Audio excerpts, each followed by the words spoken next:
Sulit at dekalidad na sapatos ba ang hanap nyo para sa pasukan? Meron yan siyempre sa shoe capital ng bansa, ang Marikina City. At yan ang tinutukan ni Von Aquino. 2 linggo na lang, pasukan na.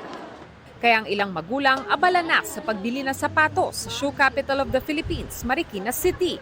Mula noon hanggang ngayon, ang tibay at magandang kalidad pa rin ang bentahe ng Marikina Shoes. Kaya naman ang tindahan na ito na mahigit 30 taon nang nagtitinda at gumagawa ng sapatos, binabalik-balikan pa rin ng mga customers lalo na bago magpasukan. Kasi maganda po yung mga sapatos nila, tsaka matagal po siyang masira. Matibay po talaga yung yung quality ng balat. Ang iba galing pa sa Batangas at Rizal. Pang matagalan na po siya kahit hindi napapalit-palit. Ayon sa mga nagtitinda, mabenta pa rin ang Marikina Shoes lalo na kapag magpapasukan.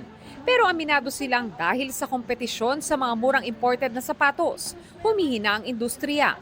4 ang tindahan noon ng sapatos ng pamilya Ladyon. Ngayon, isa na lang. Malakas dati, nung wala pa yung mga ganyang goma. Galing po sa China. Binababaan namin yung presyo namin para mabili rin ng mga tao.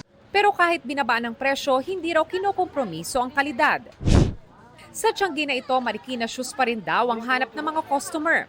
Hinahanap po kasi talaga nila yung may tahe kasi nga tumatagal kasi siya talaga. Presyong masa.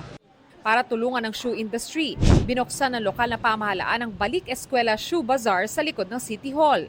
Layon nitong gawing abot kaya ang dekalidad na Marikina-made footwear at leathercraft products para sa mga mag-aaral. Magtatagal ang bazaar hanggang August 18. Para sa GMA Integrated News, Von Aquino, nakatutok, 24 oras.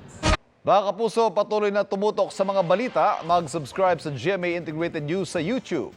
Sa mga kapuso abroad, samahan nyo kami sa GMA Pinoy TV at www.gmanews.tv.